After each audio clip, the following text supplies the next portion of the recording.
सह्याद्रीच्या छाती मधुरी धगधगणारा लावा होता. सह्याद्रीच्या छाती मधुरी धगधगणारा लावा होता. स्वराज्याचा रक्षक शंभू वाघाचा तो छावा होता. वाघाचा तो छावा होता. हिंदवी स्वराज्य स्वप्न ज्यांनी पाहिले ते माँसाहेब जिजाऊ. हे स्वप्न ज्यांनी सत्यात उतरविले ते छत्रपती शिवाजी महाराज. हे स्वराज्य टिकवण्यासाठी ज्यांनी बलिदान दिले ते छत्रपती संभाजी महाराज. यांना त्रिवार मानाचा मुजरा करून माझे 2 शब्द सादर करते मी खुशी सत्यजित पाटील. श्री शंभो शिवजातस्य मुद्रा दौरीव राजते यदन कसे विनोले का वरत कसे नो परी. देश धर्म पर मिटने वाला शेर शिवा का छावा था. देश धर्म पर मिटने वाला शेर शिवा का छावा था. महापराक्रमी परम प्रतापी एकही शंभू राजा था. एकही शंभू राजा था. अंगाची कातडी सोलण्यात गेली, पायाची नखे काढून गेली तरी औरंगजेबासमोर झुकला नाही माझा राजा. कोणतरी यायचा तलवारीनं अंगावरती नक्षी काढून द्यायचं. रक्तानं बांबाळलेला हा देह बघून वाटलं नसतं शंभू राजा हात. हनुमंताला सिंदूर फासावं अशी अवस्था झाली होती माझ्या राजाची. पण राजा झुकला नाही. कुणासाठी? ही माझी तरुण पिढी अभिमानाला स्वाभिमानाने उभी राहावी केवळ केवळ या भूमिकेसाठी. नंतर माझ्या राजाला बहादूर गडावर नेत आलं आणि खांबाला काढण्यात आलं. महाराजांना पहिली शिक्षा सुनावली ती म्हणजे महाराजांचे डोळे कापण्याची. हापशी आले, लाल रंगाच्या टाकलेल्या शेगा घेऊन आले, जवळ आले आणि संभाजी महाराजांच्या डोळ्यात खुपसली. बुबड्या घेऊन बाहेर आली. आता काहीच उरलं नव्हतं. रक्ताचा स्राव वाहत होता. राजा गप्पा होता. हापशी बाहेर आल्यावर औरंगजेबाने विचारले, कुछ बताया वो, कुछ गिड़गिड़ाया वो.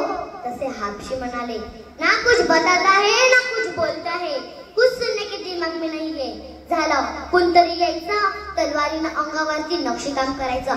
कोणतरी यायचं महाराजांच्या हाताची बोटे कापून द्यायचं. कोणतरी यायचं महाराजांच्या पायाचे नखे काढून द्यायचं. कोणतरी यायचं महाराजांचे केस उपटून टाकायचं. कोणतरी यायचं महाराजांच्या पायाच्या वाट्या काढून द्यायचं. तरी झुकला नाही माझा राजा. औरंगजेबाने दुसरी शिक्षा सुनावली ती म्हणजे महाराजांचे कान कापण्याची. जे कान आयुष्यभर ऐकत आलं जय जिजाऊ जय शिवराय जय भवानी ते कान आता राहणार नव्हते. हापशी आले, हातात लखलखीत तलवार घेऊन आले, जवळ आले आणि हापशीनं तलवार वर केली आणि सपकन आपटली. संभाजी महाराजांचे कान मातीमध्ये पडले. राजा एक शब्द सुद्धा बोलत नव्हता कारण आपल्याच लोकांनी फितुरतीने पकडून दिले होते. राजा झुकला नाही, राजा वाकला नाही कारण माझ्या आबासाहेबांचं स्वराज्य आहे. हे असं दौलत फडकत राहिलं पाहिजे. झालं. 30 दिवस अत्याचार सुरू होते. औरंगजेबाने दुसरी शिक्षा सुनावली ती म्हणजे महाराजांची जीभ कापण्याची. हापशी आले, तलवार घेऊन आले पण संभाजी महाराजांनी तोंडाचे दात मात्र दाबून ठेवले होते. तोंड उघडायला तयार नव्हते. हापशीने तोंड उघडण्याचा प्रयत्न केला. कसा उघडेल? वाघाच्या झबड्यात घालून हात मोजती जाता. ही आमच्या औकात सांगणारा संभाजी राजा येतो. कसा उघडेल? हापशीने एक युक्ती केली आणि संभाजी महाराजांचं नाक दाबून ठेवलं. श्वास गुदमरला. श्वास घेण्यासाठी तोंड उघडलं. तोंडात सगळं जीभ बाहेर आली. जीभ बाहेर आल्या हापशीने जीभ पकडीने धरली, घट्ट पकडली, तलवार काढली आणि सपकन फिरवली. संभाजी महाराजांची जीभ जमिनीवर पडली. ती सुद्धा तयार नव्हती संभाजी महाराजांपासून पोरकं व्हायला. शेवटी औरंगजेबाने संभाजी महाराजांना शेवटची शिक्षा सुनावली ती म्हणजे महाराजांची गर्दन कलम करण्याची. हापशेले तलवार घेऊन आले. फाल्गुन मध्ये अमावस्या. हापशीने तलवार काढली आणि सपकन चालवली. संभाजी महाराजांची गर्दन खाली पडली परंतु महाराजांची मान मात्र ताटच होती आणि त्यांचा देह तसाच उभा होता आणि सांगत होता, राजा झुकला असता, राजा वाकला असता तर आयुष्य आरामात जगला असता. पण सोचलं कुणासाठी? तुमच्यासाठी आणि माझ्यासाठी.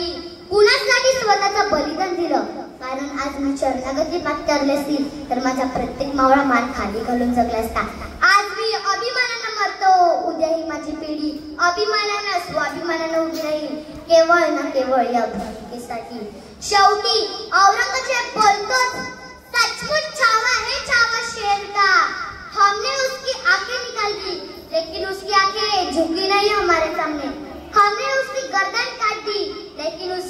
गर्दन झुकी नहीं हमारे सामने, हमने उसके पाँव कटे लेकिन टेके नहीं घुटने उसके हमारे सामने।